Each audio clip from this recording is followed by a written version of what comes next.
Très heureuse de vous retrouver pour ce nouveau numéro du Journal de l'économie. Madame, Monsieur, bonjour et bienvenue. Inauguration au Cameroun d'une 3e usine de production de ciment. Sa capacité, 1 million de tonnes de ciment par an.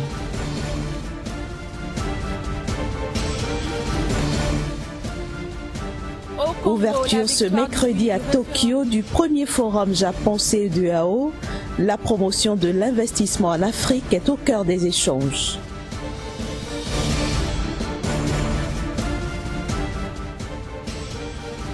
Enfin, le FMI prône la prudence monétaire en Afrique subsaharienne où la croissance économique est en plein déclin.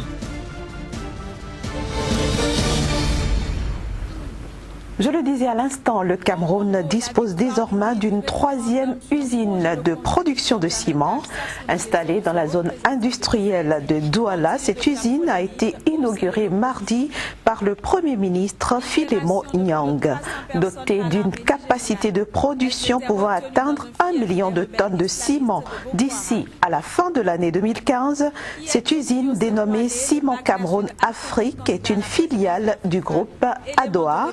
Son installation a coûté 2 milliards de francs CFA et a permis la création d'environ 200 emplois directs. La compagnie aérienne Bruxelles Airlines effectue désormais 4 vols hebdomadaires vers le Ghana. Il s'agit de la 16e destination de Bruxelles Airlines en Afrique de l'Ouest et la 19e pour l'ensemble du continent africain. La compagnie répond ainsi à la demande de la diaspora ghanéenne résidant en Belgique, aux Pays-Bas, en Allemagne, au Royaume-Uni et aux États-Unis, tout en soutenant les relations commerciales entre la Belgique et le Ghana. Direction maintenant le Togo où la promotion des produits locaux est au cœur d'une grande campagne de sensibilisation. À travers un festival et un marché alimentaire, les initiateurs entendent inciter les Togolais à oser manger autrement.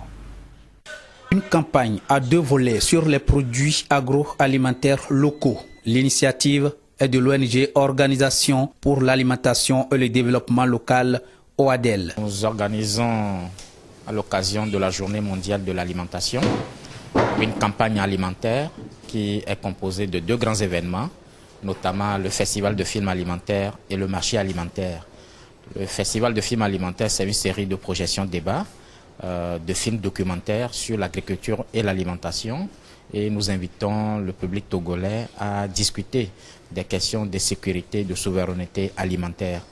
Et à l'occasion de ce festival de films-là, il y aura la sortie d'un film togolais sur justement comment nous pourrions manger de façon qualitative en évitant de plus en plus les produits importés et en privilégiant les produits locaux.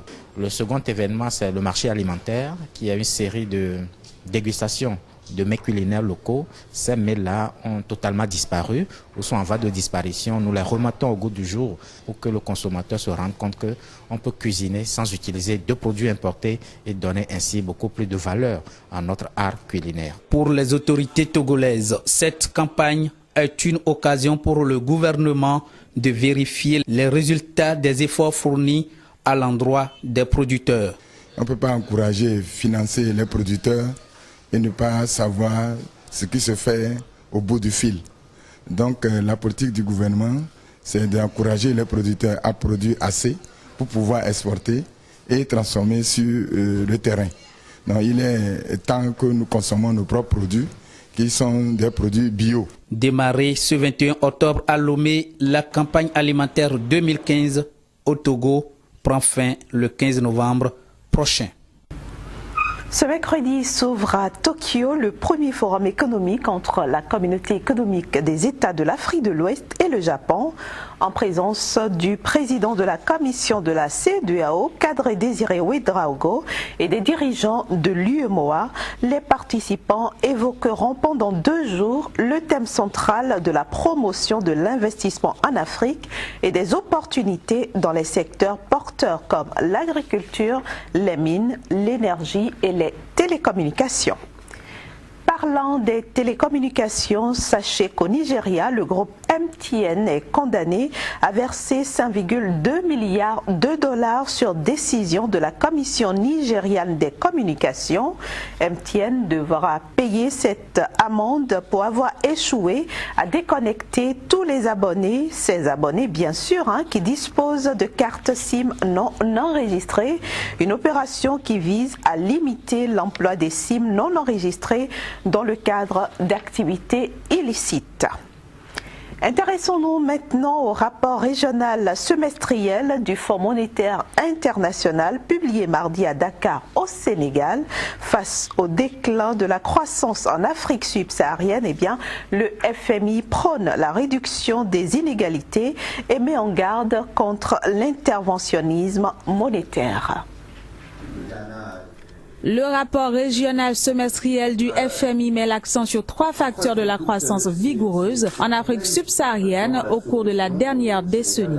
Il s'agit de l'amélioration considérable du climat des affaires et de l'environnement macroéconomique, du niveau élevé des cours des matières premières et des conditions financières mondiales. Intitulé « Faire face à un environnement qui se dégrade », le document souligne également les causes du ralentissement de la croissance dans cette région de l'Afrique.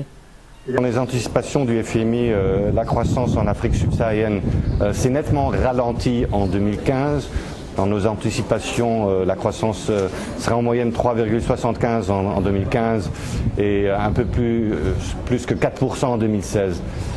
Pourquoi ce ralentissement? C'est surtout le prix des matières premières qui ont chuté de façon importante, le baril de plus de 50% par exemple. Il faut se réaliser que l'Afrique subsaharienne est très hétérogène.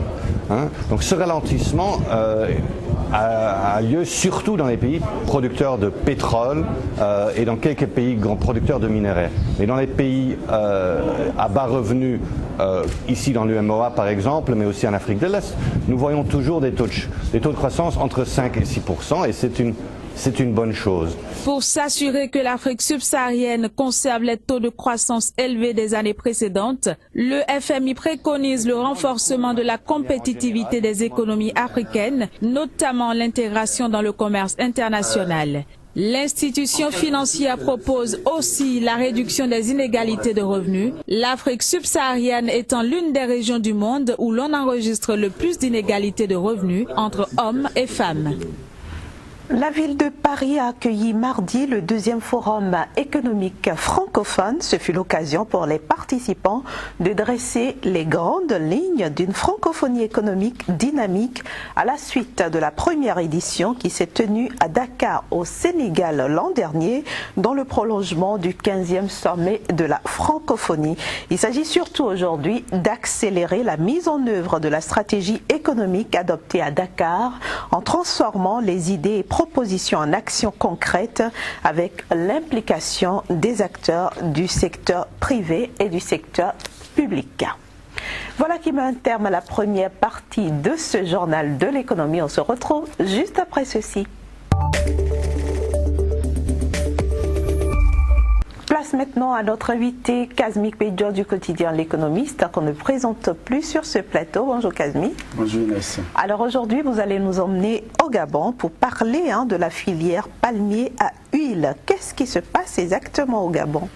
Alors il faut dire que l'État gabonais, nous l'avons déjà dit sur ce plateau il y a encore quelques mois, l'État gabonais est résolument déterminé à accompagner les jeunes, la jeunesse de ce pays-là, notamment les jeunes ruraux qui sont dans les coins reculés.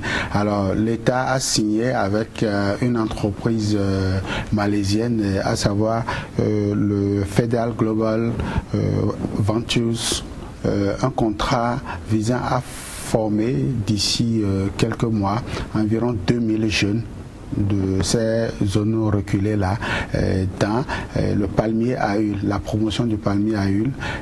Il s'agira de ces jeunes planteurs qui pourront d'ici quelques années, d'ici une dizaine, une vingtaine d'années, accroître la production de l'huile de palme au niveau du Gabon. Donc environ 2000 jeunes sont retenus pour bénéficier de cette formation qui aura lieu entre la Malaisie et puis le Gabon. De manière concrète, qu'est-ce que ces jeunes auront à tirer de cette formation, de cette initiative? Déjà, ces jeunes seront récupérés de la précarité et de la misère ambiante. Ces jeunes auront d'ici à là à se spécialiser dans la production des palmiers à huile et aussi de la plantation. Le Gabon pourra les mettre en coopérative pour pouvoir capitaliser d'ici à là de nouveaux fermiers en quelque sorte, parce que le programme a été joint à d'autres programmes agricoles qui permettront à ces jeunes-là forcément de pouvoir faire face à leur destin et aussi à promouvoir l'économie locale à travers la production agricole. Donc c'est une initiative